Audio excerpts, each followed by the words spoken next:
বাংলা ভাষায় কিছু শব্দ আছে যেগুলোর আবিধানিক অর্থের সঙ্গে ব্যবহারিক অর্থের তেমন মিল নেই। সেরকম একটি শব্দ হলো সমন্বয়। অভিধান বলে সমন্বয় অর্থ সংগতি, সামঞ্জস্য, মিলন প্রভৃতি। আবিধানিক অর্থ শুনলে মনে হয় সমন্বয় শব্দটি সম্প্রীতি ও সৌহার্দ্যের প্রতীক।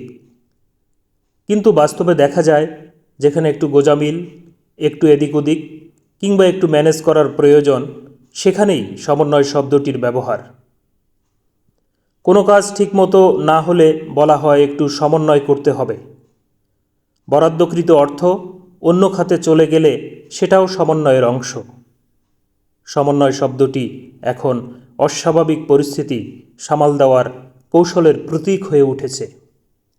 এটি নিঃসন্দেহে ভাষার সৌন্দর্য। ভাষা সবসময় নিয়ম মানে না, সময় বুঝে নিজের অর্থের সঙ্গেও নিঃশব্দে একটু সমন্বয় করে নেয়।